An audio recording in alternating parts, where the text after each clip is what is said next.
Blog Talk Radio.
Show.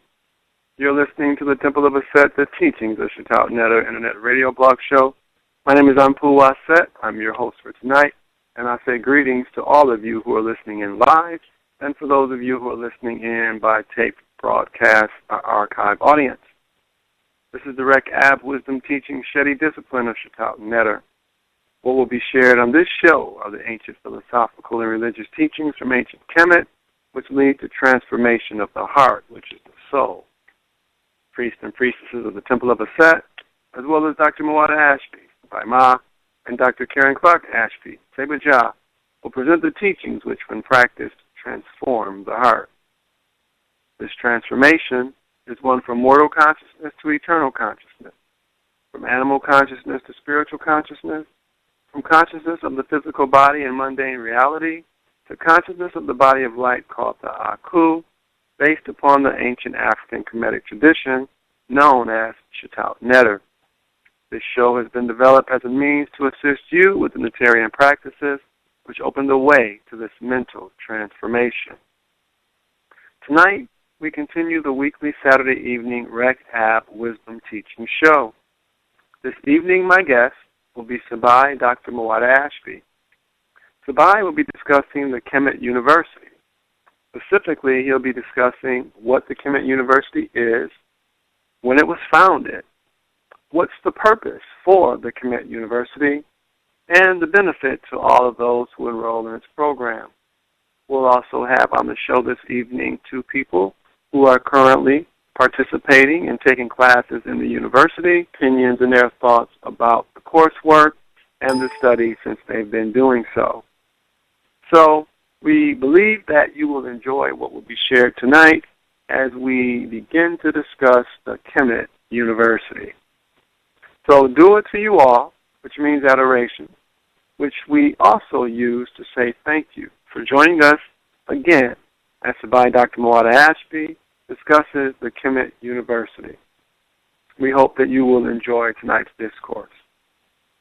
For those of you who do not know about us, the Temple of Aset is dedicated to the dissemination of the universal teachings of spiritual evolution, which relate to the union of humanity and the union of all things within the universe. While we recognize the unifying principles in all spiritual and religious systems throughout the world, our primary goal is to provide the wisdom of ancient spiritual teachings from the Natarian culture of ancient Africa, which is known as Shataut Neter. Shataut Neter means hidden divinity. For those of you who are not aware, Shataut Neter is the ancient philosophy and mythic spiritual culture that gave rise to the ancient Egyptian civilization. It has been established that the ancient Egyptians were African peoples who lived in the northeastern quadrant of the continent of Africa.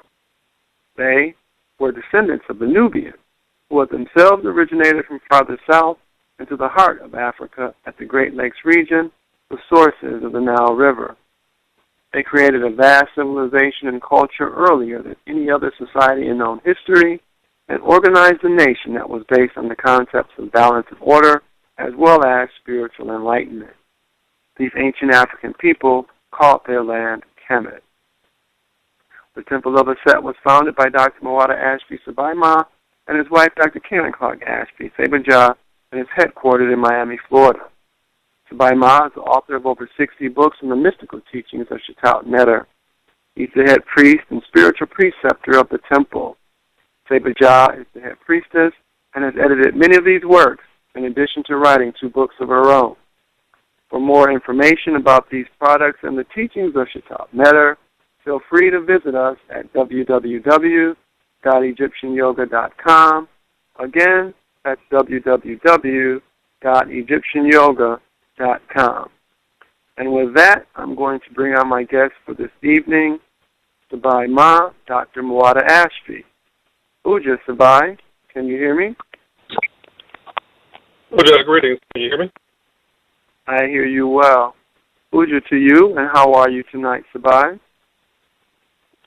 Very well, except that I'm having to restart my computer. Other than that, that's fine. Right before the show, restart the computer. So. Oh, I see. Okay, well, take your time. I'll make a couple more announcements. And while you do that, ladies and gentlemen who are in our live listening audience by way of the chat room, are you all able to hear both me and Sabai? If you could type in and let me know if you can hear both of us. Tap.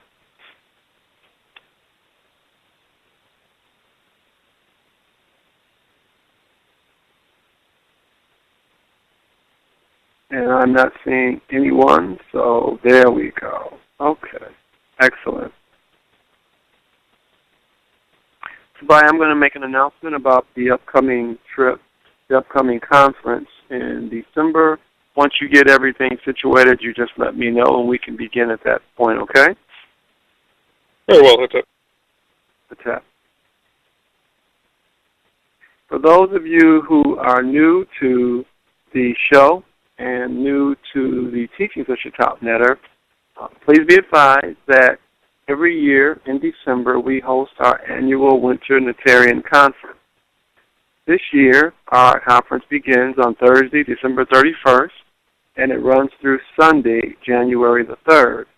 Early bird registration fee which can be paid on or before November 1st, is $400. And that $400 fee includes your lodging. It includes 3 meals a day. It includes all of the lectures that will be given by Sabai Ma, Dr. Mawada Ashby, and Saberjah, Dr. Karen Clark Ashby. It also includes meditation sessions that we will be partaking in, and it also includes sessions for Thef Neteru yoga, which is the postures of the gods and goddesses. And this year, we will be adding a program or an element to the program. We'll be having a kids program as well for those young people who will be accompanying their parents to the conference.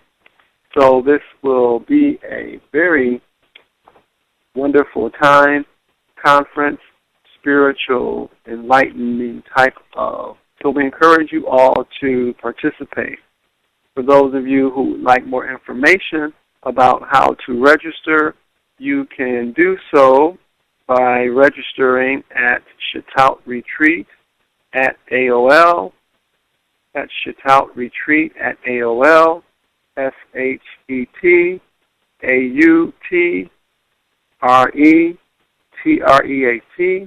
Shetaut Retreat at AOL. If you'd like to speak and get more information about the conference, feel free to give a call to Uap Ratem. He can be reached at 704-780-2879. That's 704-780-2879. Or you can also reach out and call Op Setna, and he can be reached at 404-522-2926. That's 404-522-2926. In addition to this show, this Saturday evening Wisdom Rec App show, we also have several other shows in which the teachings of Shetaut Netter are imparted.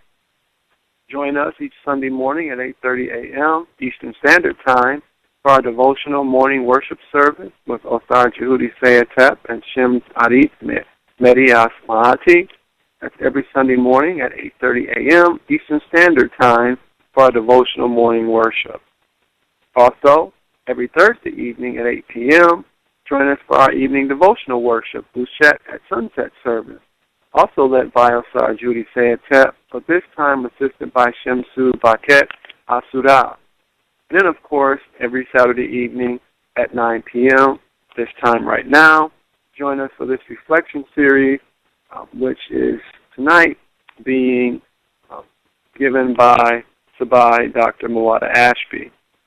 For those of you who would like to participate with us and worship with us in person, you can do so in 2 areas, Charlotte, North Carolina, and Atlanta, Georgia. If you're in the Charlotte, North Carolina area, feel free to call Alfred Tim at 704-780-2879. That's 704-780-2879. Or Unuda Munti at 704-968-6200. 704-968-6200. They practice and worship every Sunday. If you're in the Charlotte, North Carolina area, call them and they will allow you to worship with them. If you're in the Atlanta, Georgia area, you can worship with us every Sunday as well. That's from 11 to 3 p.m., 11 a.m. rather to 3 p.m. You can join us at 1083 Austin Avenue Northeast at the Little 5 Points. Again, that's 1083 Austin Avenue Northeast at the Little 5 Points. More info about this can be found by calling 404-522-2926. Again, that's 404-522-2926. Hello, check for new mail. With that, Hello, that concludes the check for new mail. For now. And it looks like, Sabai, are you ready, Pep? Uja, I'm as ready as the technology tonight will allow me, so I guess I am ready. Oh, it's one of those. With difficulty with technology. We've been doing well so far, so we have to have one of these evenings.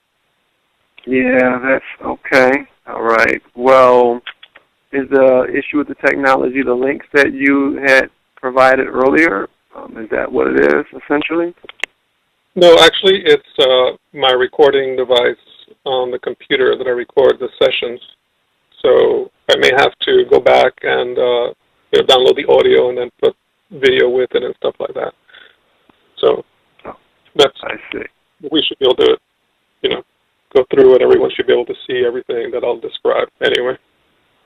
Okay. Well, as a beginning, should everyone go to the first link that you provided earlier, the Kemet University, or would you like to share with everyone a basic introduction to what the Kemet University is first, to give an overview of it, since that's what the topic for tonight will be?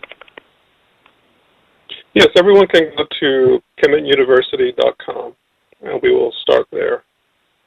And in the meantime, I will go ahead and give a little introduction, and then I'll start the description, give everybody time to get there anyway, and then we'll go forward from there to the next side, and so on and so forth. Everyone go to kemetuniversity.com, and I'll give a little brief history to begin with of the Kemet University. The Kemet University started as an idea of how to disseminate the teachings that are contained in the books, the Egyptian Yoga book series that I've been writing for now 21 years. And the Kemet University originally was instituted, I think, back in the year 2001. And the first iterations of that, we tried to use some online systems, or some online kind of webinar systems. This, the internet was still young then. It had really become a force, but it did not have a lot of programs and a lot of systems to be able to do all the things that you can do online now. And these were forerunner programs to what we see today as Skype or as WebEx. These are programs that came out prior to that, and they were not very good programs. They were very glitchy. But the other problem with those programs is that they did not offer all the capabilities that were required. And what I mean by all the programs, all the features of reproducing a learning system. And when a learning system is in a brick and mortar kind of facility, you have interaction with the teacher at an appointed time. You have interaction with other students. You see them, you hear the sounds, you hear what other people are talking about. You see what the teacher is placing on the board, what the discussion is. You may have a pop quiz to see if you read the assignments.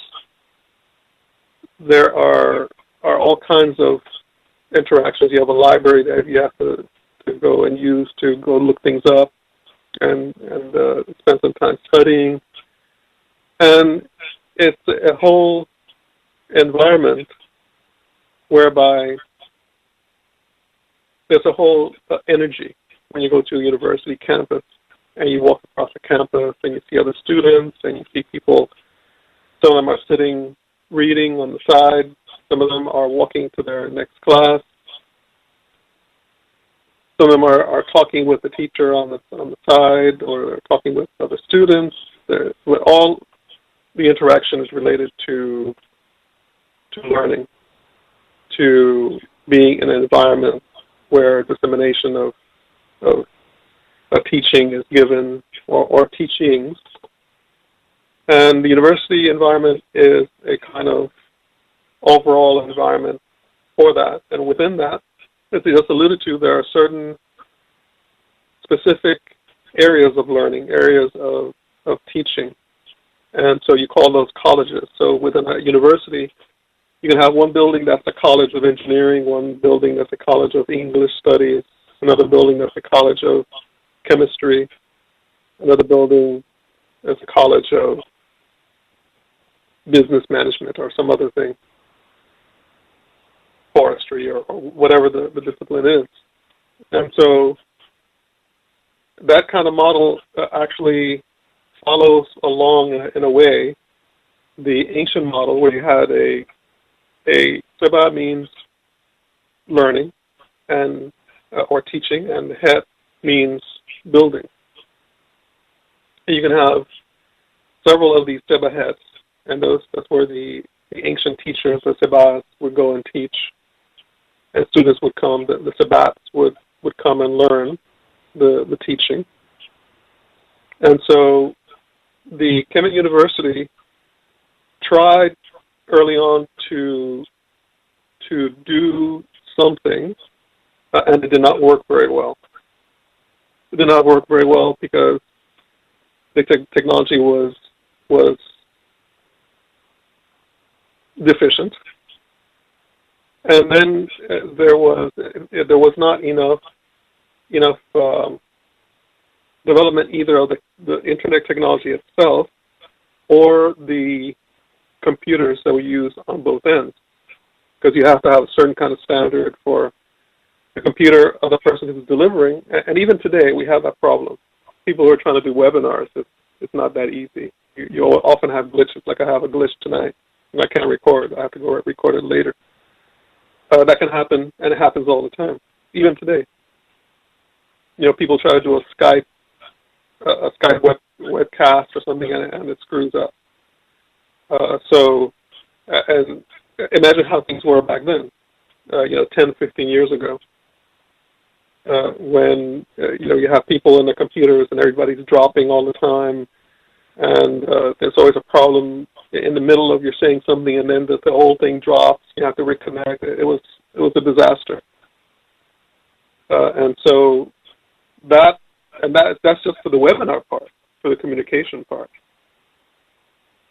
And you did not even have systems for, they were just in their infancy, systems for delivering of creating a classroom online where people can gather, and having a system for them to exchange documents, to communicate. The first kinds of communications were text-wise kind of communications, emails and things such. And then audio came in, and then video. But the whole system of the internet in the United States is so substandard compared to the rest of the developed world that it's really pathetic in that way.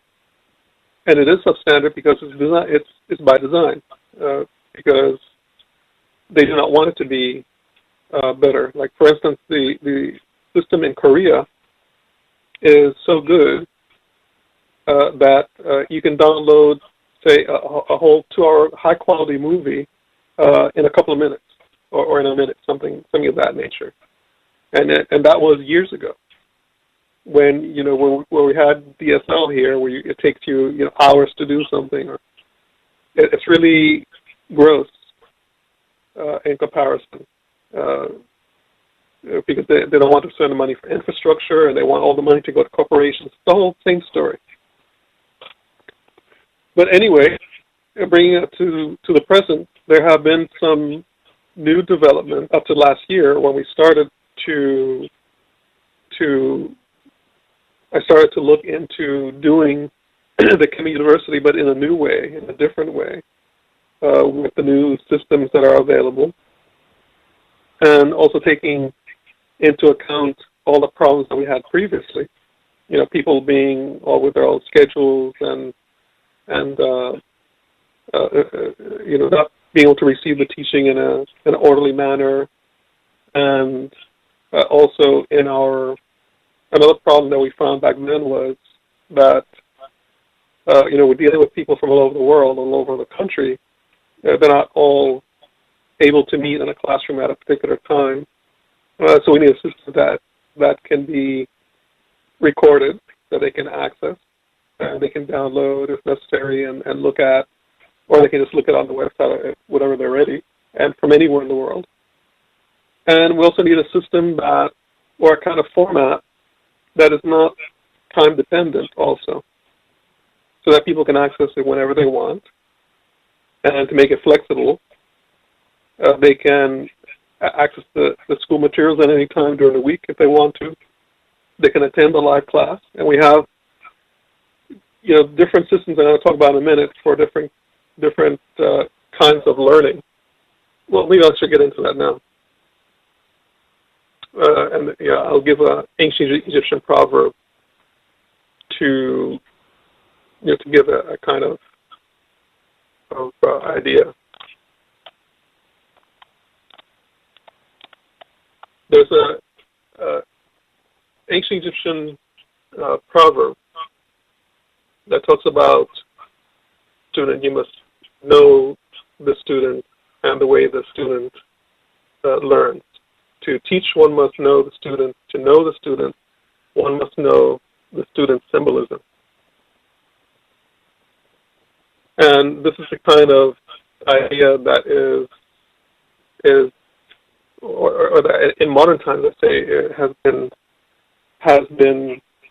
come to be known by modern teaching sciences, meaning that when you go to university, you can get a college degree in teaching. Now, this is the kind of thing that you're taught, and this is a proverb from millennia ago. When you have a person who wants to learn, or a student, you have everyone individually has Aru. Aru means the remnants or the sum total, or the remnants of the sum total of a person's actions, thoughts, and feelings. That's your Aru, and that's the basis of your current personality, or your karmic personality. With the things that you like, that you don't like, and are you a intellectual person, emotional person who likes action, a person who is more introverted, extroverted. So the teaching system has to take into account the general personality, and if the generals are taken care of, then the admixture of those general aspects will be included. So you have people who are intellectual, you have people who are emotional, or who tend to be more emotional. They have intellect, but their emotions are dominant. Some people have emotions, but their intellect is dominant, and so on. Some people like activity. They don't like to sit down and read a lot of things. They like action. They want to do things. Other people don't want to do things so much. They prefer to be more introverted. They want to read, and they want to write. Some people are literal learners. They're more left brain learners. Some people are more right brain learners. They're more imaginative in their learning, visualization wise. Some people are codependent, meaning that they have issues of maturity, and they're using the teaching for their maturity, for leaning on it for their for their sustenance, as far as their sanity, or as far as their comfort in life. Other people are more well-adjusted, and they are teaching to augment their understanding and to gain more from life. So all of these kinds of personalities need to be included in the learning system. And, some people are very busy. Some people are not so busy. They have more time. So what we've done is that, previous thing that we tried to do with the Kemet University, like before we had for all these years, for like the last 10 years, we've had a associate degree program, which is essentially a correspondence program that did not have active interaction. It was not live. It was very limited. And that has helped a little bit, and several people had participated in it. But last year, some of the together to, and I've been thinking about this like for the last 2, 3, 4 years actually. The energies and the technologies came together to be able to put a system together to do a school. And so some of these technologies have been there, but they have not been available for the little guy, let's put it.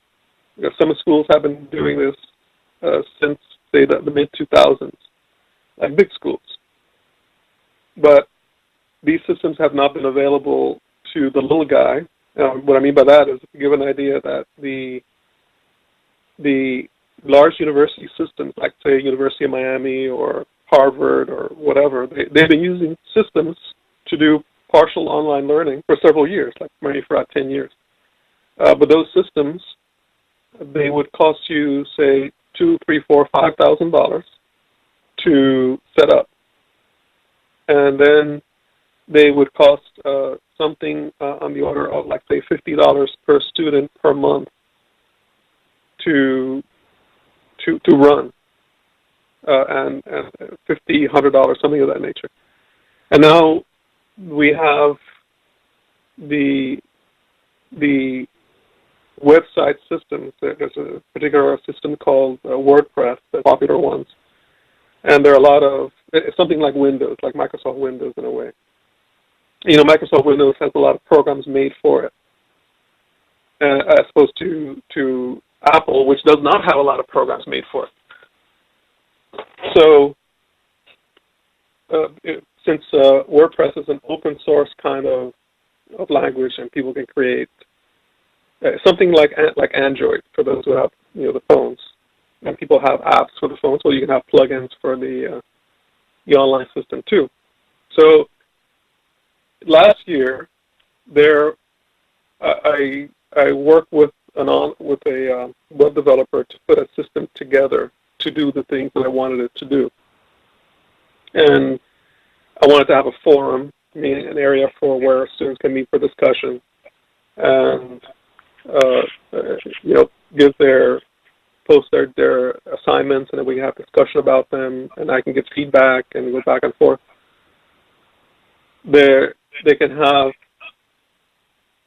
audio and video that is dedicated to them, given to them in a systematic manner, in a lesson type manner. We have webinars monthly. We also have a weekly chat meeting that is live.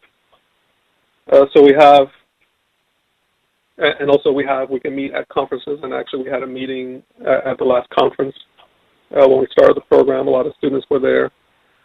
So we're trying to cover all the bases, trying to have something available for people who like, learning literally, who like to write, and who like to and that's good because it helps you organize your thoughts, and then I give comments and feedback on those.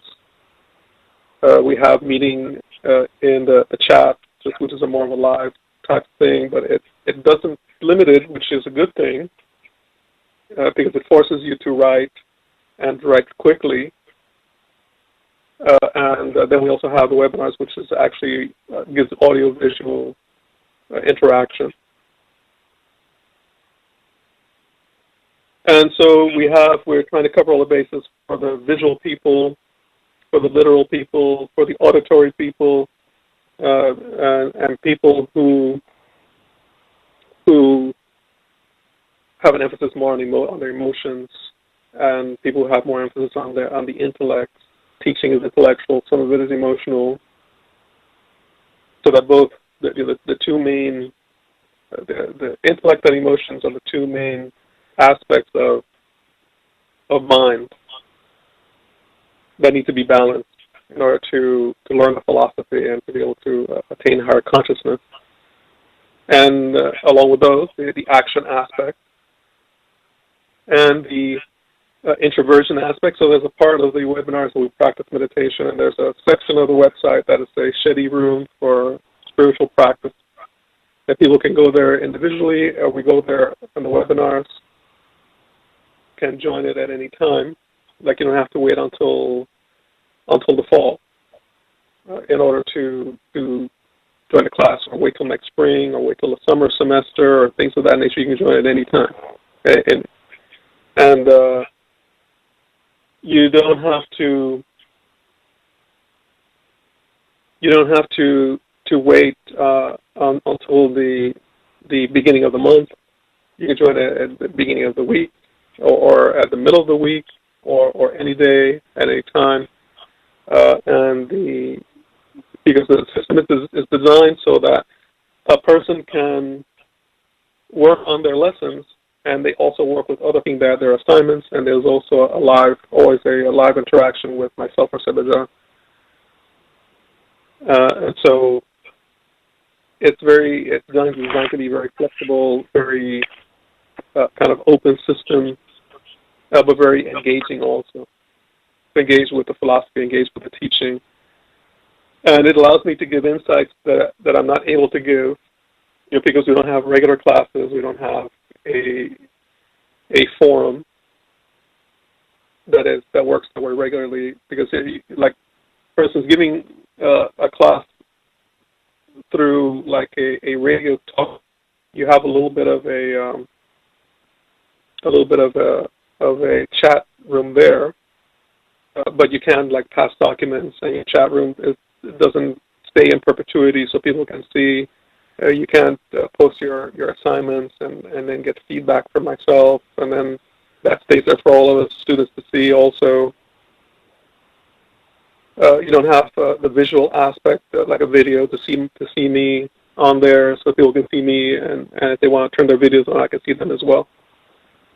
So that's the benefit of the kind of system that we're using now.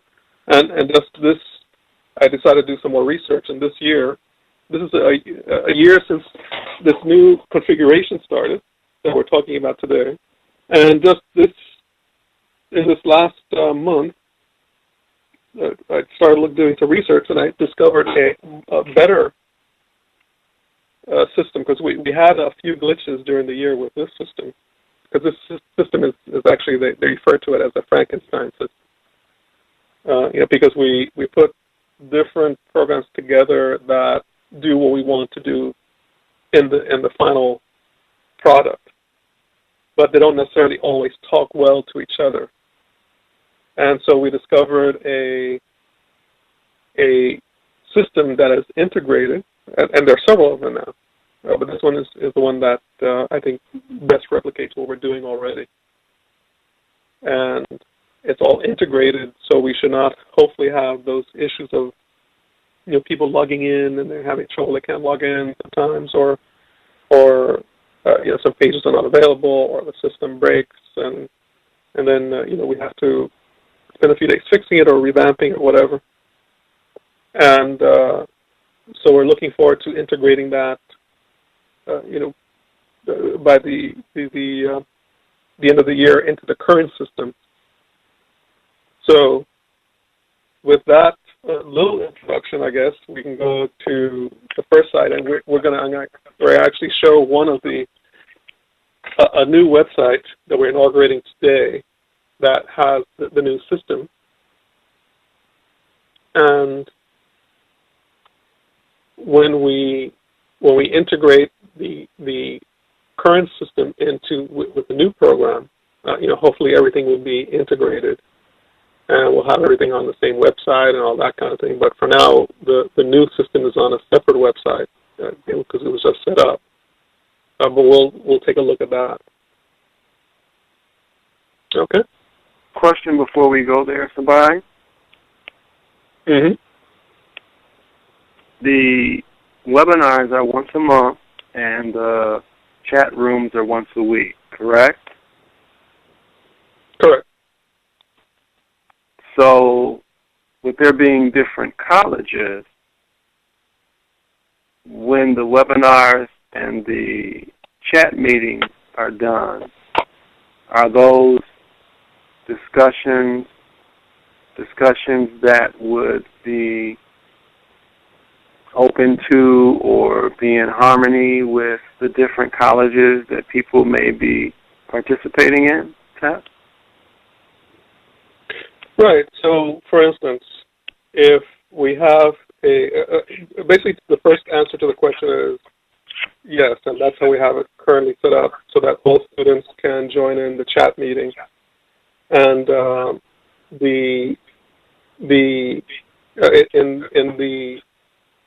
in the Asaru College, so we'll put it that way, and I'll explain what that means as we go along.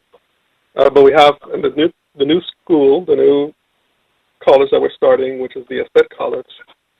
That is a kind of specific teaching that those students who are in there can still join in to the general chat meeting. See, because the chat meetings are for general Kemetic discussion or for general questions, and everyone can kind of join in, and what you don't know, you get by osmosis, and then you can also ask questions, and that's fine. But we also have separate discussions in the separate schools that do not, mix, do not conjoin. So we have a part of it that's open and a part of it that's closed. It's like if we have the conference, and we have students who are at different levels, and people who are studying and concentrating on different things, but they all join in for the general conference and the general meditation, the group meditation practice, and things of that nature. So this is kind of replicating that aspect. Eventually, later on, we may have individual chat meetings. We may have more individualized programs like that. Like, for instance, currently we have webinars for the Asaru College and for the Asaru College. These are separate webinars that are going on right now. And but there is also, like I say, a general meeting. So that's how the system has been set up and how it's developing. Okay, do it, Sabai. All right, you were about to take us to the second site. We've been to the Kemet University site.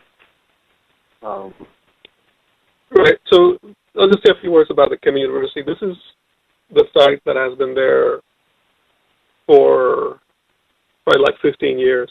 It's been around, and it's made on the old website system. This is not WordPress. And I've kind of tweaked it a little bit and taken things off of it and just kind of trimmed it down. But very likely it's going to be consolidated with the second website that we're going to go to. But currently I'm at the Kemet University, and you click on where it says come in, and I think my system is showing an older cache here.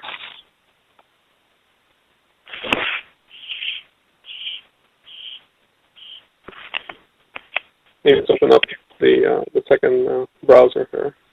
We're still in the year 2015, and we have the glitches and the issues. Okay. When you go in, you will either see the main menu, or you will see the Kemet Virtual University map. Are you at the page also? Me. I'm seeing the main menu. All right. So in the main menu, we have basically the Kemet University site is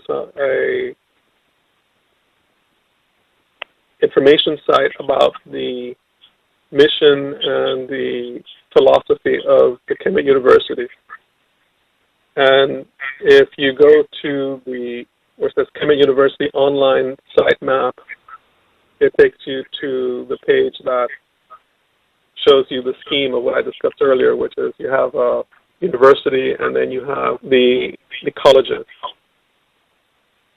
The Egyptian Mystery School is a link that this website leads you to, and that gives you like a portal to all the different classes that are available currently, which are in the different colleges.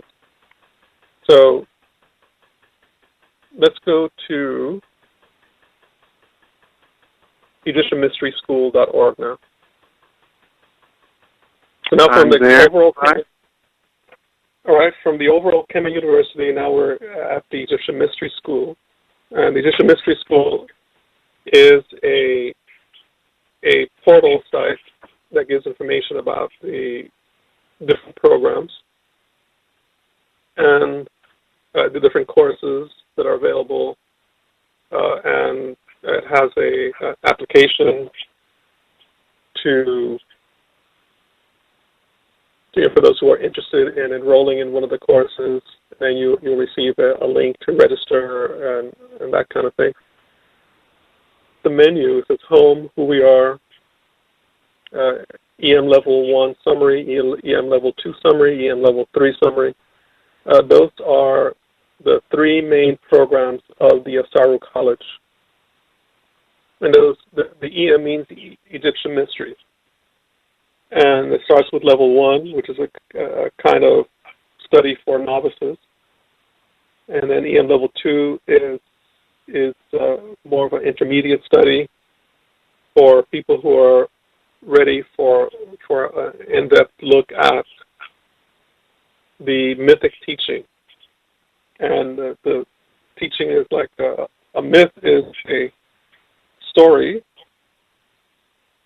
a legendary story that gives insight into the nature of who you are and where you come from and what creation is, who God is, and what is your relationship to that divine self.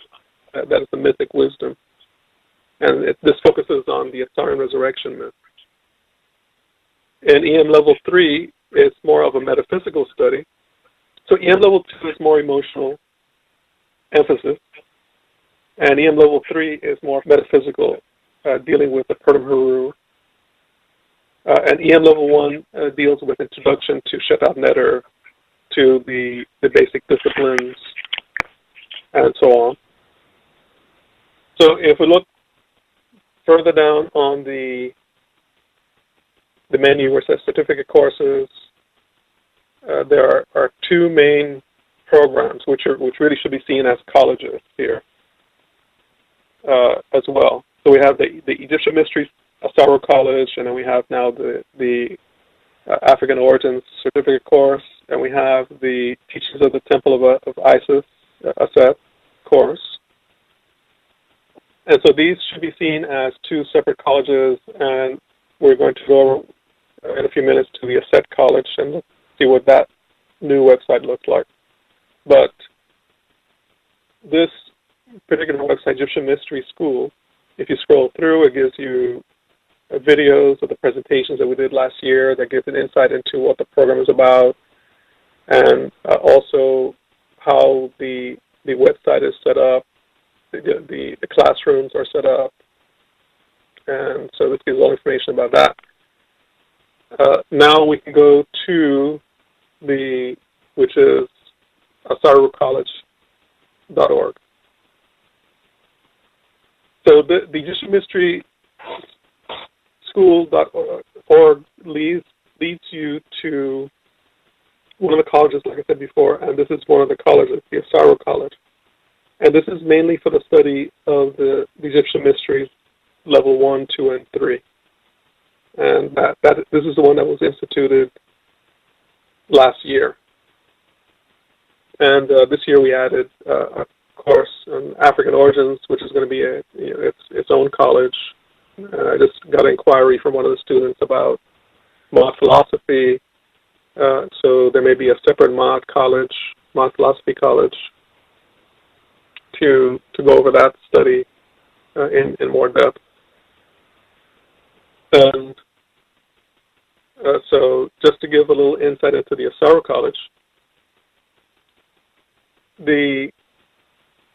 there may be some limitation in I think there actually should be some limitation in the menu that everyone can see, but when you see the video, you'll be able to see all the menu items that I can see as an administrator for the site.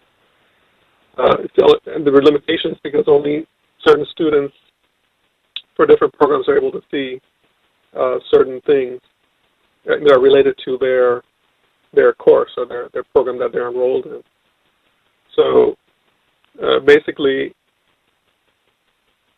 the Asaru College is a set of 3 programs, 3 classrooms, shall we say, and one dealing, like I said, with the introduction to Egyptian mysteries, to the introduction to Netter, how to be a student of the teachings, what is required, what are the teachings all about. That's what's covered in the level 1, and that would be considered as a Shemsu initiation study program. Consider themselves as aspirants or officially as a Shemsu level aspirants. That's what they study in level 1. And level 2 are for people who have been accepted, who have completed level 1, and they want to further their studies. And then going through that level 2 leads them to preparedness for level 3, which is advanced metaphysics studies based on the Purdom Haru, the chapters of the Purdom Haru. These are the same chapters that I do at the conferences every year. It will be that kind of study from a hieroglyphic basis. And so you can go to, if you could go, for those who are not registered, they cannot go. You can go to where it says class login. You can go to my content, and you would be able to go into any of the classes that you're registered for. And see, I'm going to show it on the video as I'm going through just looking at one of the lessons. And I'll scroll through so that people can see basically what they're like. And you can see there's videos in there, there's audios that they can play. Some of the things that are sold at the Egyptian yoga bookstore, but also some things that have never been published also are in this program. You have ebooks. So everything is here that a person needs to do the studies. They can also get the books if they want to, but they don't have to. And so everything's on the lesson page. Then they can go to, when they're ready to post their assignments, they can go into a forum and post their assignments in the forum. And then I will give feedback on the forum for everyone who posts an assignment. And so there they can read my feedback, and also they can read other people's postings and my feedback to other people. So they get to have, different questions answered and things that they may not even have thought of. And all these things are kept in an archive so that students in the future who come along will be able to see this also. And some of the assignments are based on these, doing researches on these, because some of the teachings that are presented in here. See, one of the interesting areas of learning that I did not discuss, that I not mentioned earlier, is the Q&A. Q&A is usually a session that is performed at the end of a lesson, whereby a teacher might say, does anyone have any questions of anything that was discussed or anything like that? And so when you're giving a lecture, certain things will be answered automatically, but also certain things may not. And so when the Q&A session is given, that is a totally different kind of learning mode, or different kind of learning format, other than the classroom. And so again, we have all these different elements in the teaching system to be able to help people have a well-rounded kind of program. And this is much different than, like, if I was to do lectures in a way also. If I was doing regular lectures, like, say, once a week, this is still different than that, because this gives people a venue to look at current live teaching that's going on, as well as recorded things that have been done already. And they go through those, and they have certain questions to answer about those. And then that whole process, because when you have something that is only live, you do learn through that, and it's very powerful. But that lecture that occurred, if it goes into a box and is never to be heard of from again, the teaching that was given there is no longer effective.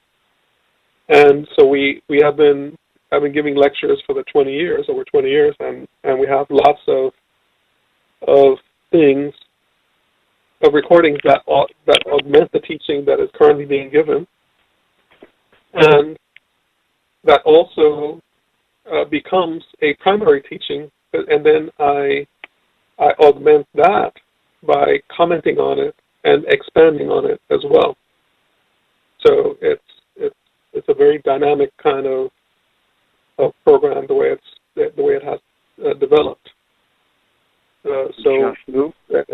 It seems to be working very well so far. Sabai? So, Level 1, 2, and 3, do they have to be taken in order? Right, correct. That's another issue, that the teaching, like, say if I was giving lectures, say on a once a week, let's say on a Sunday or Saturday or whatever.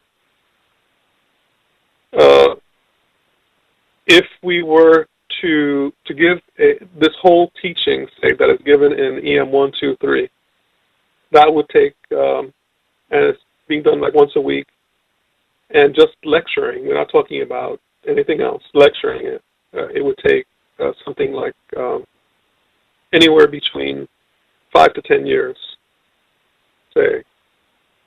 And, or let's say maybe we're at 4 to 7 years, say.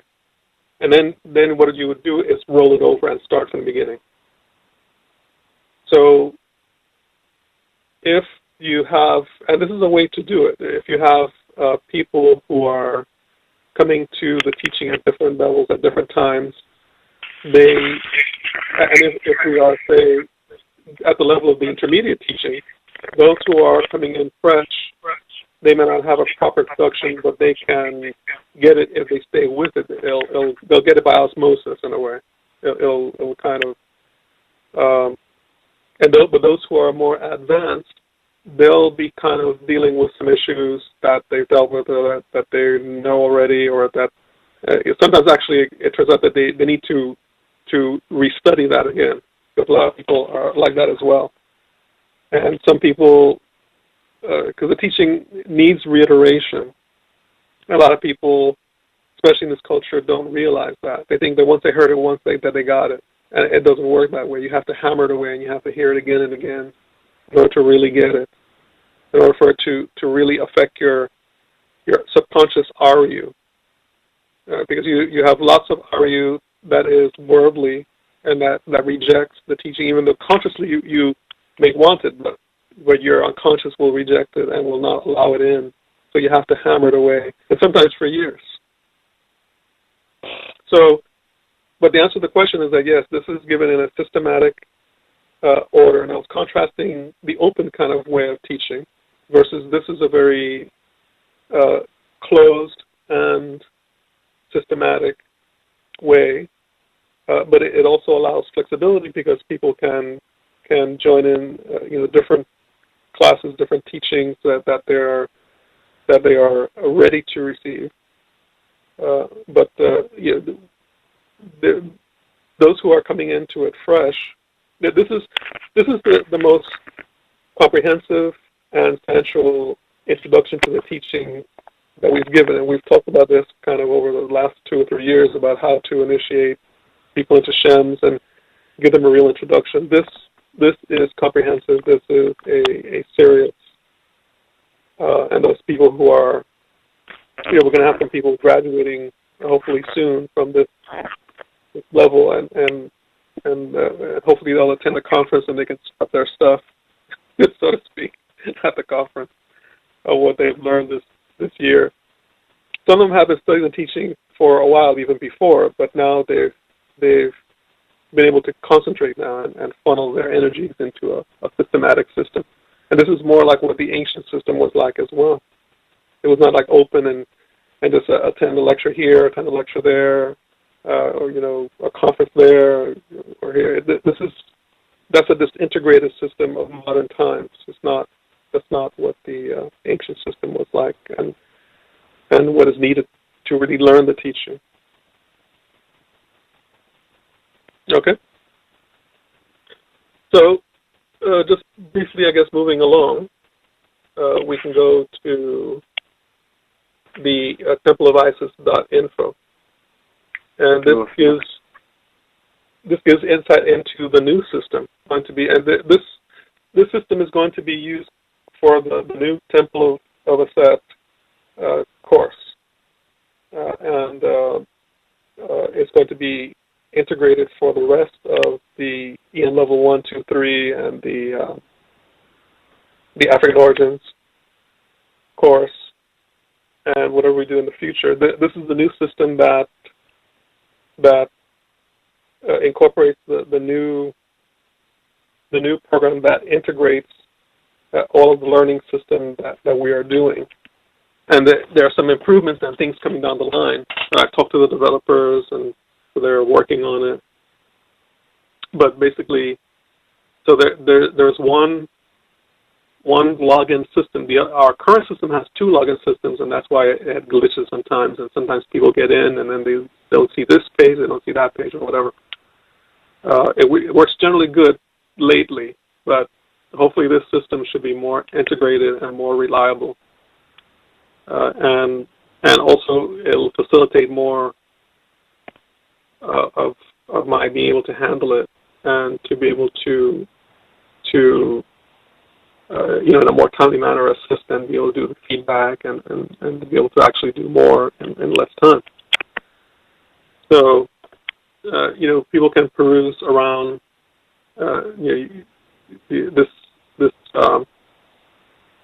this particular website, the Temple of Isis, Aset College,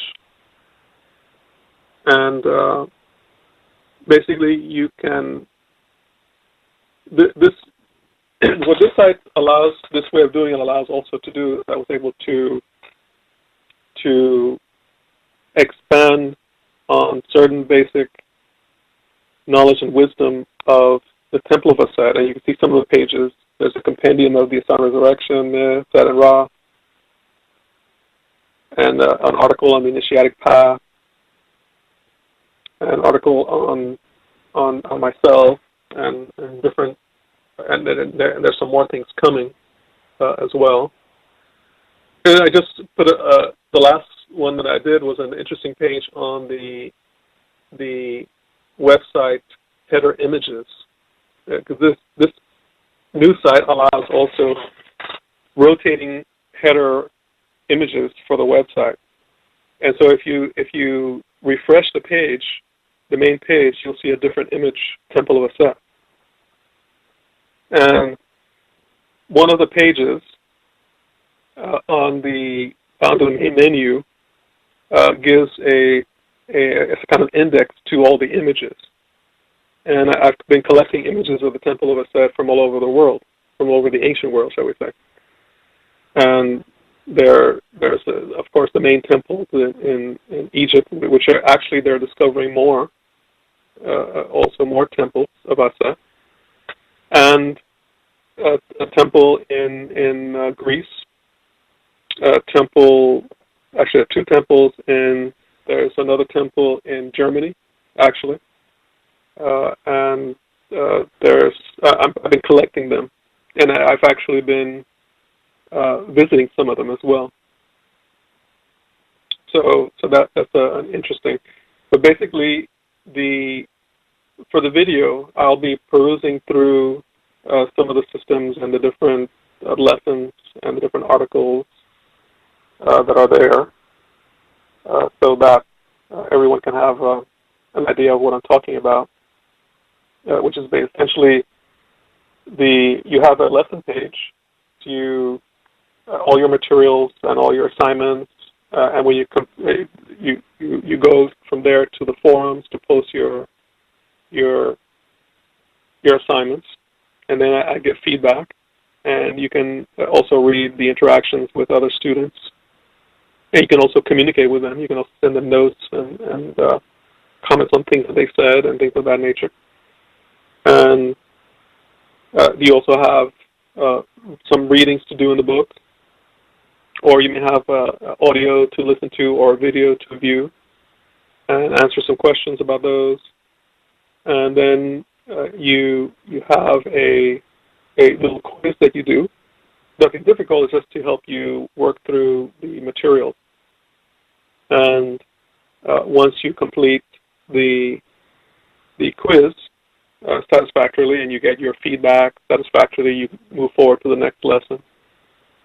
And the lessons are released differently for different programs.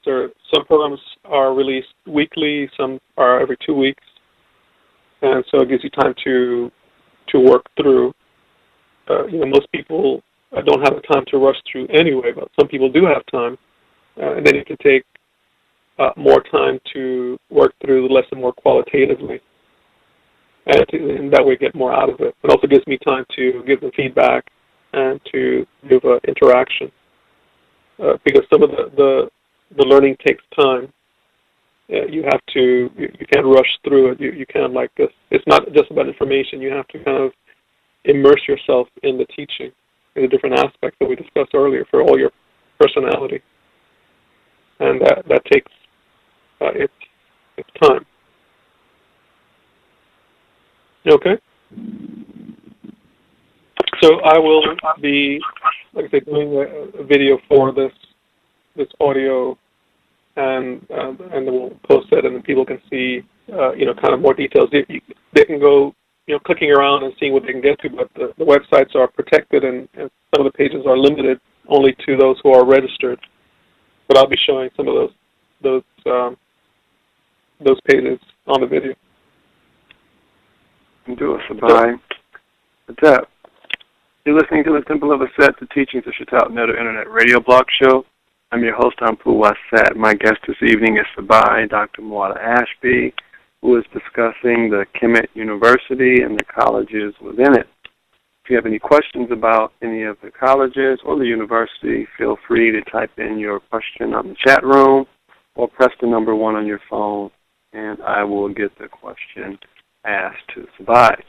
Right now, while Sabai takes a little break to get something to drink, I'm going to bring on Sebaja, who's also an instructor within the university, to share a few words about the Kemet University from her perspective. And her, Sebaja, is your microphone on? Can you hear me? Sorry, hit number 1, Sebaja.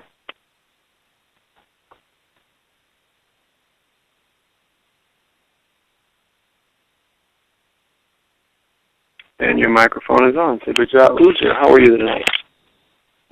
Good. Give me 1 second. Okay, you can have, for you, Sebaja, you can have 10 seconds. I mean, for all of you in the live and listening audience, again, if you have any questions, comments, or concerns, feel free to let us know. I see there's one question that just came in on the chat room. Would a new login and password need to be created for the new Temple of Isis site? And there's also another question that I did receive a text message about. The message being, is there a 2-year time limit for completion of studies of the coursework for whichever level one might be in, level 1, 2, or 3? Those are questions that either one of you could answer.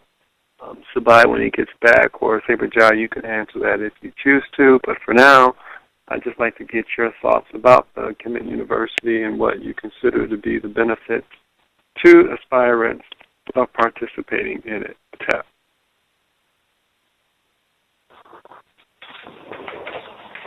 Pooja? Pooja, can you hear me? Me.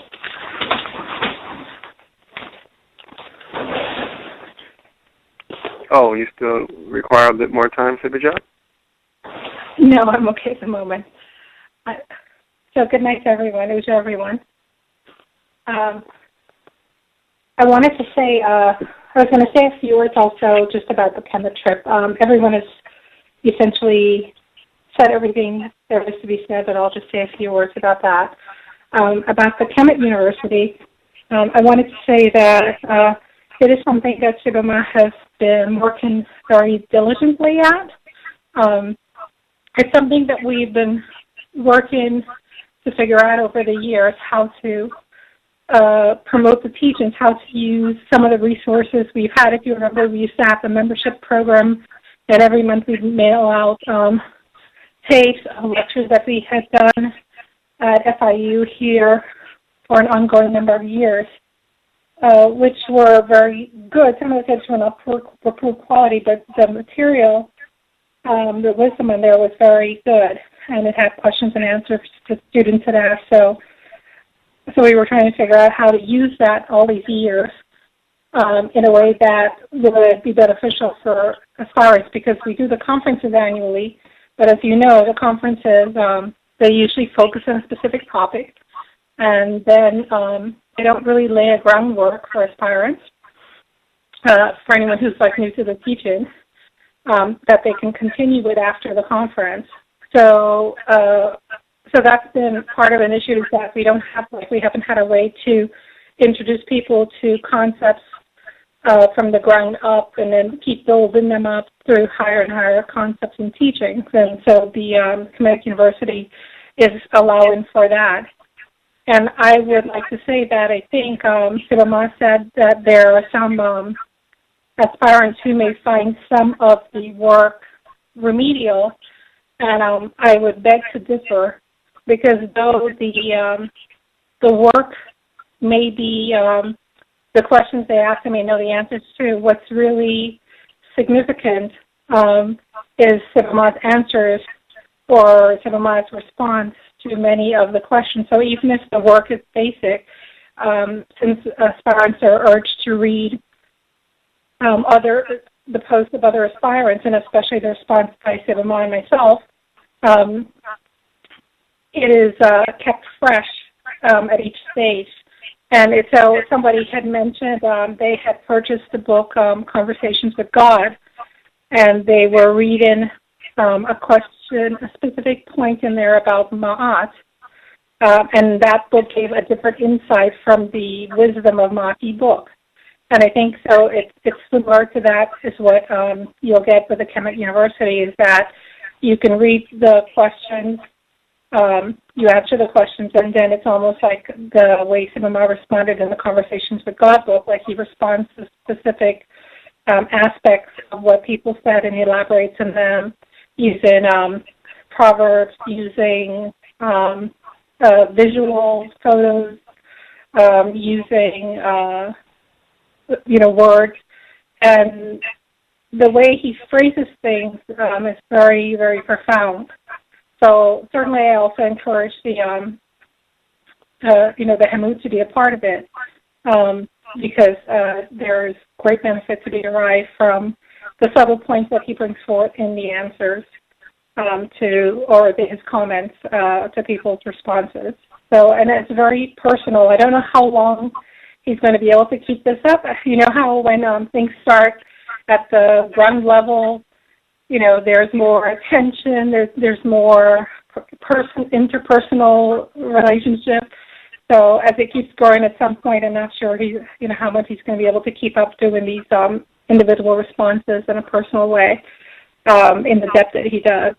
But for now, those who are taking advantage of it by taking the courses should be certainly benefiting.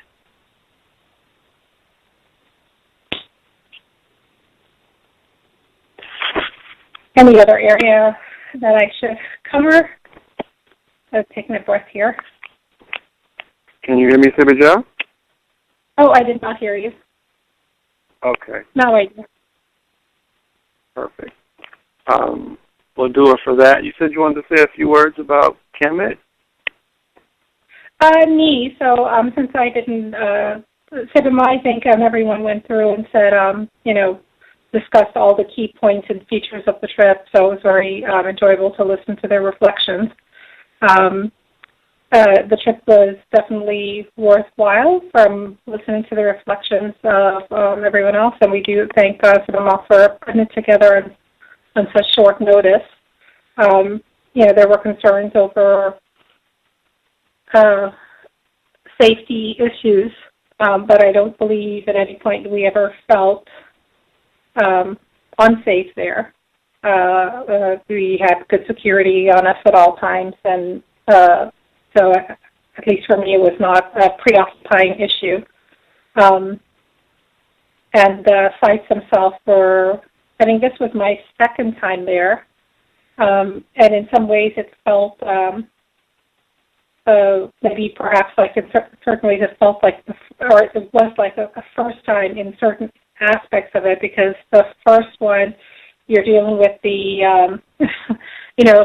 the on the ground stuff that you're not quite used to, adjusting to the culture, the cultural features that are always intervening in your experience. And then also last time it was the caravan. We didn't do the Nile cruise, and so everything was by caravan in large groups. So this was a totally different experience in that because of the decrease in tourism, we did not have large crowds. So sometimes we were the only one in certain temples or certain areas just because there was no one else, no other tourists or just small groups of tourists. So that made the experience a little bit more experiential, and feeling-wise, you could actually focus more on the feeling related to being there without, the groups and the different group leaders, going around and moving around and talking and all of these types of boisterous things going on. So those who took this trip really had a special treat when it came to that aspect of it. At the different temples, each temple had its own personality, its own feeling. Or I remember I was looking at taking pictures, and when we were at the Heteru temple, I saw the face of Shams Baket as she was looking up to the ceiling, and I don't think I was trying to take a picture of it. Hello, of her face. check for new mail. And I did, but it was like Hello, a blur. check but you for could new see mail. on her face as she was looking up, there was this huge, big smile on her face, like in wonderment and amazement of all the beautiful colors that you all saw that Sebama showed. The Temple of Aset had its own beauty that you could actually feel as you're approaching it, the wonderful healing energies, the motherly, loving feeling surrounding you in those arms, as when we do the posture, the Aset posture, the embrace. You can feel that embrace as you're just even approaching the temple. So all of the energies of all the priests and priestesses over the years, it's still ever present there. The special feature we had at the Asaru Temple in Abdu the Heart, that was also very special. I think in a way it was very special because you kept saying Unudampu. What was it you kept saying? I can't believe we did that. Or we did the ritual as it was done in ancient times. How did you phrase it, Unudampu? I said that when we got back, I said, do you know what we just did? Okay, yes. And you did have an answer for it. I don't. I think we that just did ritual, and it was done in ancient times, and ancient times. and even though we had the natives of Kemet now watching the procession, in ancient times there were still people watching the procession of the priests and priestesses and the aspirants. Neat. Yeah. Go ahead. No, it was just very surreal. Yeah, and I think they were enfolded into because they may not have been priests and priestesses or Natarians or people in our group, but the essence is still the self, and so they were enfolded in that aspect. And they definitely did protect us. Nothing. We had no issues as far as the program went. So we were thankful for that. We also, everyone talked about the beauty of as we were doing the procession, lining up outside, and the moon, the star, just a strong presence with the moonlight, everything else dark, upon us.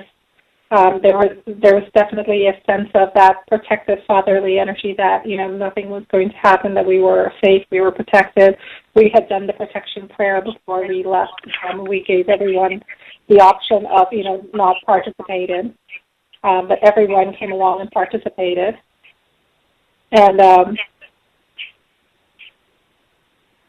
I think the other point with that ceremony that was beautiful is that the room where the shems were, not where the shems were, where the shems were.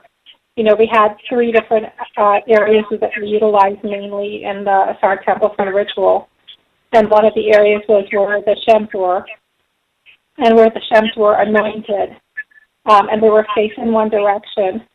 And then when at the end of the anointing, when we all stood up and looking on the wall, opposite, say the mom was on one side and I was on the opposite side, the wall where I was, when I don't know if the shems noticed when they turned around, but that wall actually had a depiction of the anointing. One of the depictions there. And so that, at that moment, and then we had the staff that we were carrying. And then I believe I had the Ankh staff, and I believe there was an Ankh staff also depicted in the relief on the wall there. And so Siddhartha earlier in a different room had matched his staff to a staff in the relief. And so when I did the same gesture in that moment, it made it made the experience of being a priestess in the temple. So I had that experience you talked about on too. It's like, wow, this is like, I think you could think, this is what they did. and that was what they did. It brought it to life. The anointing was there. The staffs were there. We were all there. The Hemu were there. The aspirants were there. And in that moment it was, we talked about the holograms. Like we were all the hologram in that moment of everything in the past that was done there in the present, all united in that one moment. So it was quite profound and beautiful. So it was, overall, the trip was very special. And for those who did not make it, we have been contemplating another trip next year.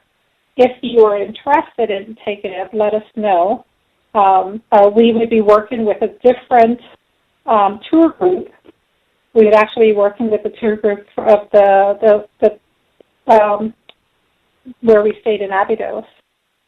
They have their own tour group, so we'd actually be using their tour group this time around. So it would actually be a similar experience, but also a new experience. Might have new glitches to work through, or perhaps not.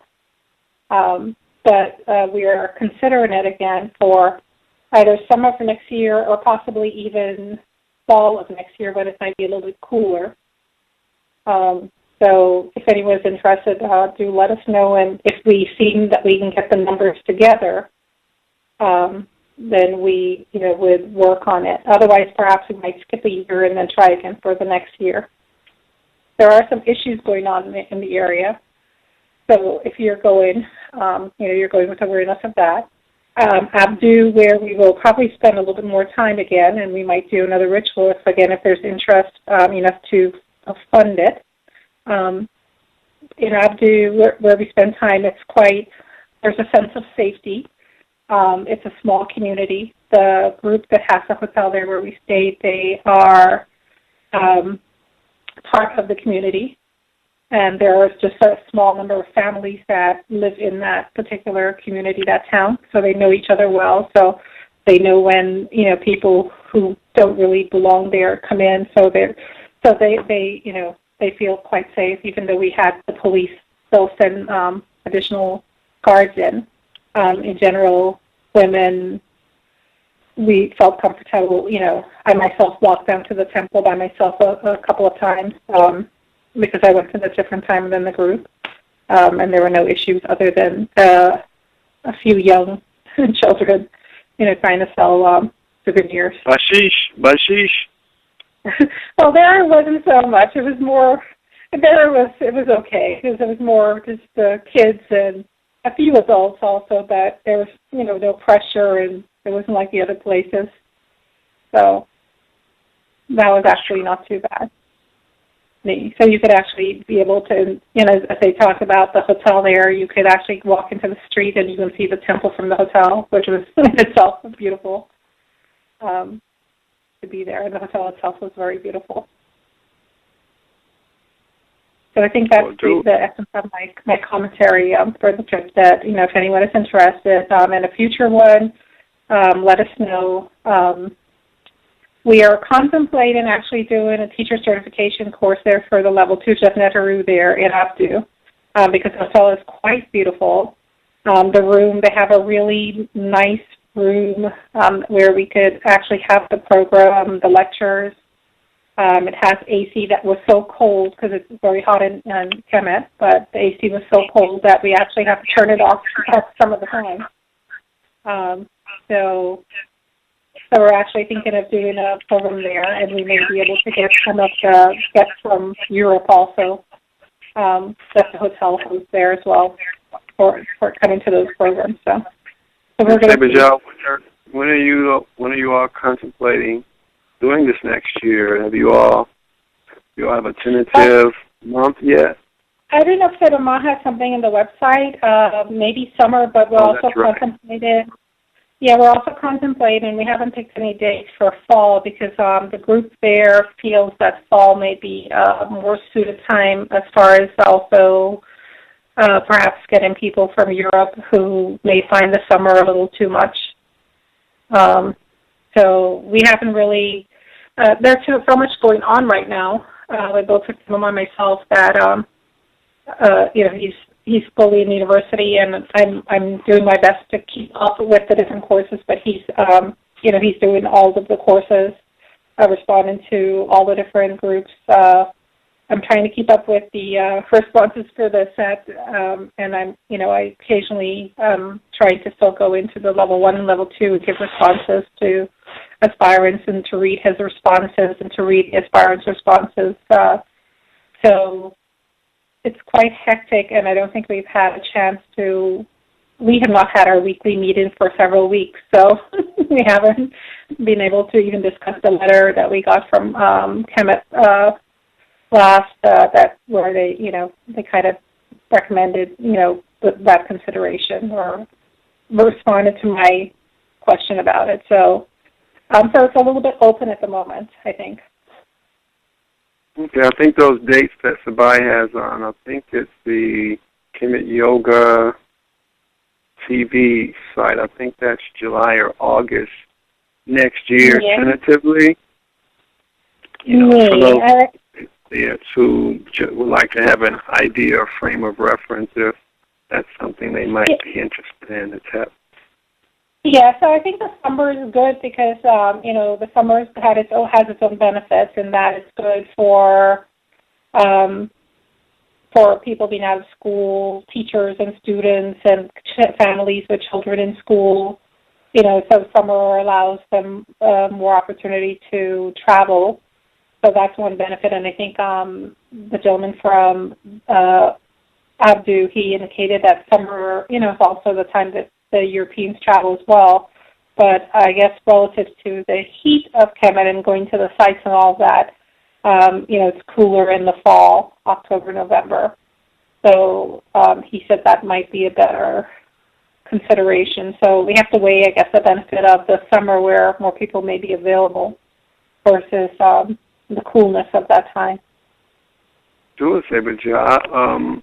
I know your schedule has been very, very hectic, and that's why I didn't ask you for a show about Kemet and your experiences and reflections from it. But when you get a break in your action, and if you'd still like to, we'd love to have you on a show dedicated just for you and your specific reflections of Kemet. That is not something that can ever be an amount of time that's too late. We can always do that. So you just let me know. I'm sure that the aspirant initiate. I think I just gave mine in the very Okay, short time.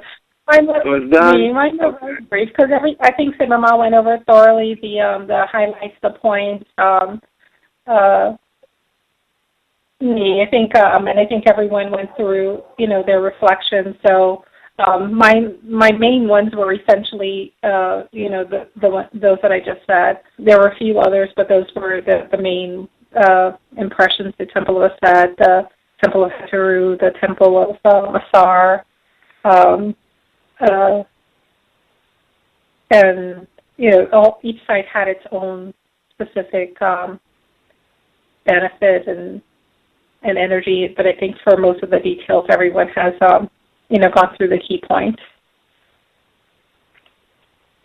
Okay, well, Dua then for sharing both your reflections from Kemet and also your thoughts about the Kemet University as well. Dua, Saberja.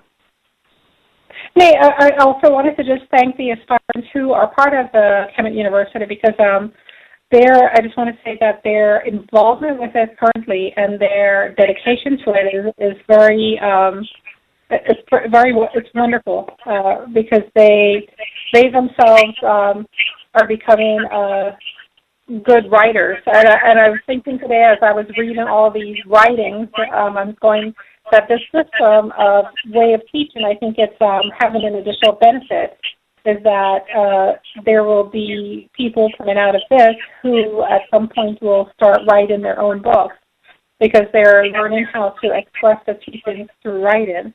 And so that's another wonderful feature. And they actually are so engaged and so involved that they, that sometimes they may answer briefly, but a lot of times they really put their themselves into responding to the question. So you can tell that they're giving it a good amount of time and dedication to it. So without them, there would be no course. So that is their participation and their it is what they bring to the course that draws the wisdom teachings out of Sibama. So it's a very reciprocal relationship, and it's a very, very nice to see that. Okay. Dua Sabaja. You're listening to the Temple of Aset, the Teaching of Shishtalk-Netter Internet Radio Blog Show. I'm your host, Ampu Waset. My guest this evening is Sabai Ma, Dr. Muada Ashby, who has been talking about and discussing the Kemet University. Who you just heard speaking is Dr. Karen Clark Ashby Sabaja, who's also provided her perspective on the Kemet University, and also provided some of her brief reflections from the 2015 pilgrimage to Kemet. And with that, I'm going to turn the microphone back over to Sabai Ma, who will complete his discourse about the Kemet University. We had left off on the College of Aset, or ISIS, and there was a couple questions, one of them being the 2-year time parameter for completion of each level, cost factors, and when those would have to be paid, and whether or not there was a different password that would have to be created for the new Temple of Isis site for TAP. Good, indeed. In order to sustain the program, we've instituted a small fee, a nominal fee for registration, which is done as a subscription. So you register, and then it charges you monthly, depending on which program you're in. And then you get a username and password, and you get access to the lessons and all the materials. You also get a discount at the bookstore, for books and tapes and different items that are either the ones that are included in the program. Those are there, but if you want to also buy them to keep them as well, or you want to get anything else in the books or tapes, you get a discount. I think it's like 40% discount for those. So for the new site, I'm going to be having a meeting with the Temple of Aset students, the ones who are registering for Temple of Aset. We're having our webinar on Monday night, and we will be discussing the new website at that time. And yes, there will be, I believe there will be new passwords and username and everything for that one. So, but we'll be discussing that on Monday night, I could say. I would like to see an integration by early next year. I don't think it's going to happen by the end of this year, but hopefully by the spring we'll have everything integrated. But in any case, what is likely to happen is that new people who register, they will go into the new system, and those who test out, who finish the old system will be the last one, and then we'll decommission that old system when that happens. That's probably how it's going to work out. Because I don't want to have people having to, switch off and then come back on a new system and all that kind of thing. We already had that issue. There was force on us before. We don't want to do that again. So that's how it's working. The new system looks very good. I've been testing it all week long and putting that new site together and all that. And I was testing to see if that new program can work out on the same site, and I was going to be testing that. And then, because that'll make the integration a lot easier and faster. So that's where we are with that. I was going to say one thing about the trip to Kemet, following on what Sibaj said, that I spoke to the people, the hotel that we stayed at in Abdu, and they in our conversation, it came out that there was a interest in doing perhaps even a series of annual seminars dealing with different of the teaching. Like, for instance,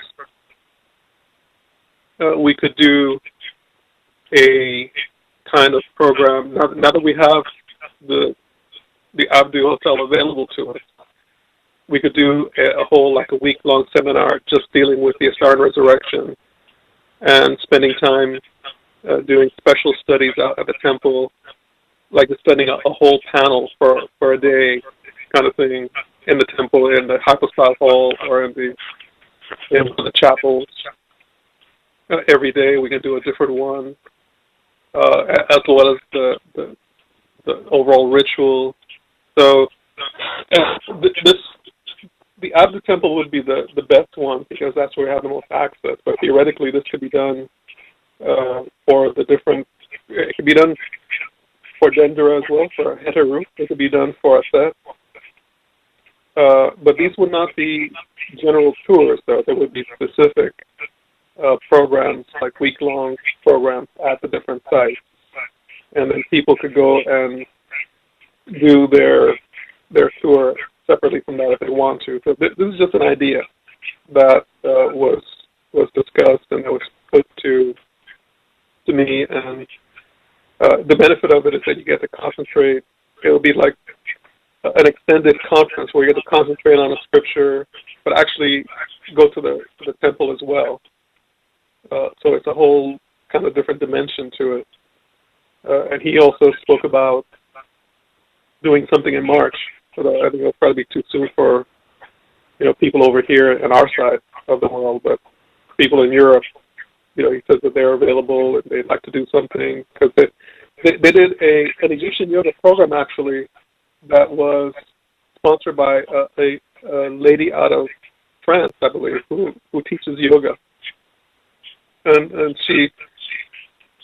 what she's calling Egyptian yoga is not what we do, but it's like dealing with some of the postures from her yoga perspective and from her own studies of the temple panel images. And so he suggested that it would be nice to have a follow-up for something more in-depth and more based on the scholarship. So that's an interesting idea also. So that'd be a just meant to do kind of program. So more like what Sebajab would suggest. So there are many possibilities, and so if anyone is interested in that, they can express their interest also. We can see what, because next year is almost upon us as well. So these things have to be planned long in advance. So okay, so that was my point on those issues. So, Bob, we've got a couple of the present students in the Kemet University who like to share their thoughts and perspective about being students within it. I'm going to bring them on and give them an opportunity to say a few words about their experience with it. Aspirant Sandra, are you on the line? This is Anudampu. Uja, Hatep. Greetings. How are you this evening? I'm well. How are you? I'm doing very well. Dua for joining us this evening and being willing to share your thoughts and perspectives about being a student in the university. Briefly, share with the listening audience what led you to join the university and what did you seek to gain by becoming a member, a student of it, and what have you gained as a result thereof? Hatep. Hatep. Uja Sebama and Sebaja. I've been in metaphysics for the past 25 years, but I always knew something was missing. And I came across Egyptian yoga and began to read it, and there was so much information there that was actually free. And it was a lot of information, and I'm just a high school graduate, so it was hard for me to retain it and to understand it. So one thing that impressed me was that Sebama would continually say, do not follow blindly, and he gave his sources for his research, so I was able to reason and understand it without just following it, going through the motions, if you will. I could actually begin to apply it and understand it. And so I decided to join the Kemet University, the Asaru College, because I wanted to understand the philosophy at a deeper level. What I found is, because of the way it's structured, I am getting so much information, and although it's online, and I'm in Austin, Texas, and I have never met Sebama personally, the interactions online is like I'm actually speaking to him. Because I joined just this past May and began to implement the teachings from the Kemetic diet and whatever, and I'm off of all my medication for diabetes, high blood pressure, cholesterol. My relationships have become clear because I'm applying the teachings Hello. And Check for new when mail. I answer the questions, Check for new mail. although I understand them intellectually, from the feedback I get from Sebama and reflecting on them, I'm understanding them at a level when I can actually live the teachings, if you will, by applying them to my practical life. And at first I thought university and the level of information given on Egyptian yoga, I was intimidated, but it's structured in a way that I can go at my own pace and don't have to stay up with the whole class. I can learn at my own pace and with the level of my understanding. So one lesson I might spend a week on because I get it, if you will, but another lesson I might have to reflect 2 weeks. But it doesn't affect how I practice and how I get my understanding. Hatep.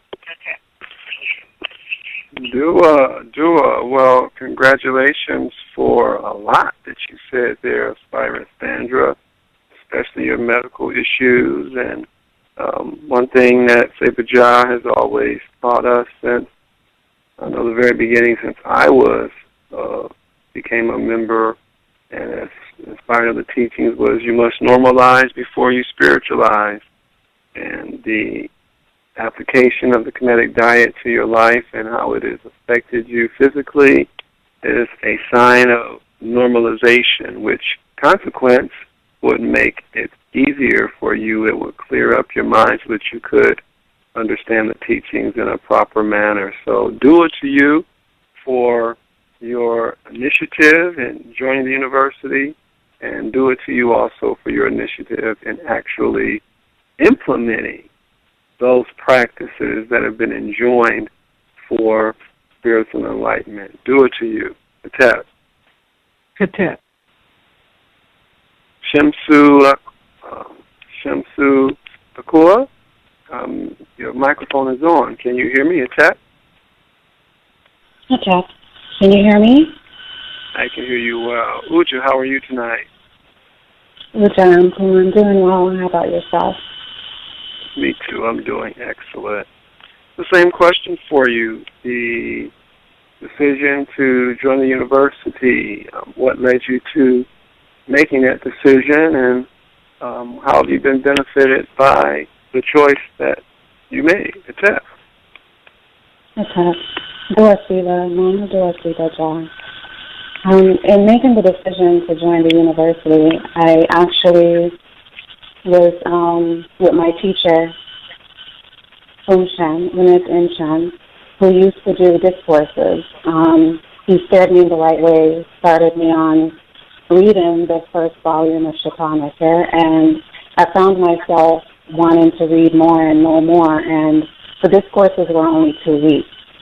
So I thought if there was only a way that I could be more involved in the philosophy and applying the philosophy, it would be, if I could go to a temple, so to speak. So what it opened up, like maybe a month or two after I had the idea, it was just somewhat of divine intervention. I had prayed for it, kind of. So that's what led me to join. What the benefit has been is how to be an aspirant in the foundations of the teachings and the philosophy, what it means, what the disciplines mean, basically to be clear on what I'm aspiring for and why. I think being grounded in the teachings in that aspect lead to a better application, because then devotion of purpose is definitely revealed. So that has been one of the major benefits, and also to get the personal responses from Sibama and Sibaja, and the connect with my fellow aspirants as well in the class. Because sometimes questions are asked that, is on your mind, and when another aspirant asks it, you have your aha moment. So that has been a benefit as well. So overall, it has definitely benefited me in my application of the teachings and my quest for Naha. Okay. Dua. say that your initiative, especially since I think it's been, it'll be 2 years this December, almost 3. Since it'll be 3 years in December, you came to a conference after getting your BASU certification, and you haven't stopped since then. So, due to you for your steadfastness and your practice of the teachings. You were at the level 2 Thefnetadu certification in Jamaica. You went to the trip to pilgrimage to Kemet, and now you're a student in the university as well. So, big due to you for your initiative and your practice of the teachings. It's obvious that you are working to become enlightened in this lifetime.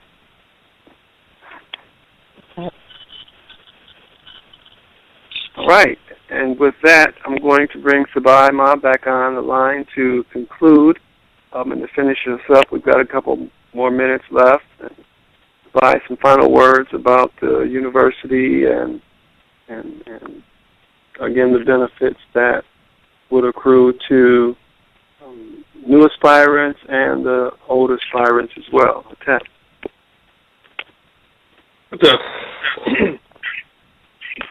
I was just going to say that due up to the students who have supported the program for the last year. And it's interesting that I believe I said it at the time, because I usually say this about everything that I do for the last several years, that I said that this was going to be a test program. It was going to be a pilot program. And at the end of the year, we're going to make an assessment and see if it's viable and sustainable. And it looks to be, it was viable and it looks to be sustainable. So as you can see, that I've did further investigation about finding an even more solid program to be more efficient and more reliable with the online system, and to facilitate more what I'm trying to accomplish with it is the evidence that it seems to be sustainable and it's moving forward. And we're executing the new program, and that seems to be having interest, sustainable, sufficient interest, and getting inquiries about other programs as well. The issue, I think, will be, like Sabata said, if we get to a certain point, which we're not there yet, really, where it's not, where it's sustainable, but it reaches the limit because of my time or her time and things of that nature. And you know that may happen, but we're not there yet. So we're still in the green zone, I suppose, as it were. And I do find it very personally enjoyable to do the teaching, and probably students have noticed that when I get on, when I do take the time and get on, I pretty much stay on straight, and I answer as much of or try to catch up with the posting, and you know, still like rearranging my time around the university. But I think that's where more of the emphasis and the effort is going, because it is turning out to be a very positive venue to disseminate the teaching in a very thoughtful way. And what I was trying to say before is that, like, for instance, if I was teaching and just giving like lectures, or if people call on the phone, they receive a teaching, but a lot of times they don't take notes, they don't go back and study it, they don't go back and ask questions again about it, and then next year they may call and ask the same questions again, and that happens a lot. And this is actually, in a natural way, causing a more in-depth experience with the teaching, and in a way that is recorded for as archives, you know, for in perpetuity, so it could be looked at again. And what somebody I was talking about, that's another aspect that I didn't mention before, that when I do feedback, I'm doing two types of feedback now. One that I just started last month, which is audio-visual. I'll do a video feedback. And but a lot of times I will do a literary feedback where I'll write out a reply, and also I will include a proverb, and I will include con as well. So you get a literal teaching to read that you have to think about and read. You'll also get a proverb, which gives you a kind of subliminal teaching related to the posting. Everything is all related. It's not just I don't just put any proverb out there. It's a proverb that relates to the discussion, and we have a few hundred proverbs that we can choose from. So, and then I will give a icon, which means an image. That can be a hieroglyph. It can be an image of the god or goddess we're discussing. It can be something actually from modern culture, even that relates to our ancient teaching. And different ways are ways to satisfy all the aspects of the personality that require satisfaction for in-depth learning. And when I do a video reply, I do that because then the students get to see me in person and how I move my body, how my environment, the images behind me. I hear my voice and hear the tone, which is not so easy to put in a literal form. It can be done somewhat, but it's not the same. So all that is part of this system that has been created, and so due out to the students for sustaining all of that and for benefiting and seeing the value in it for themselves, and will stay as long as it's sustainable. Okay.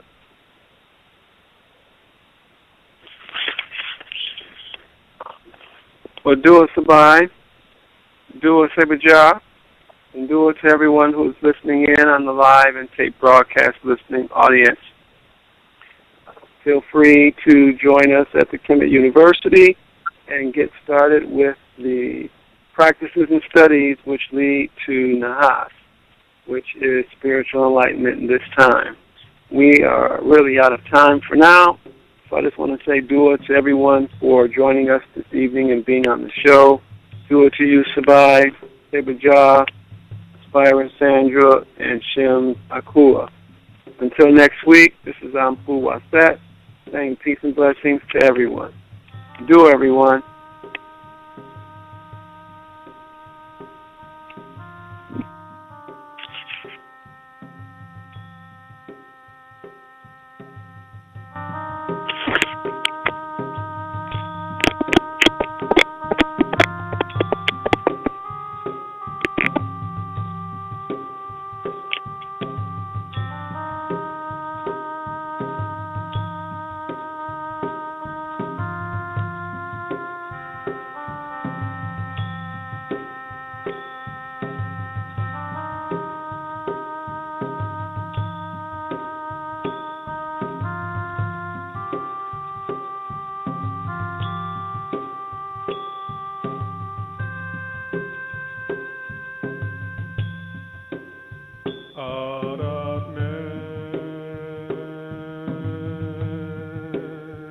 Amen.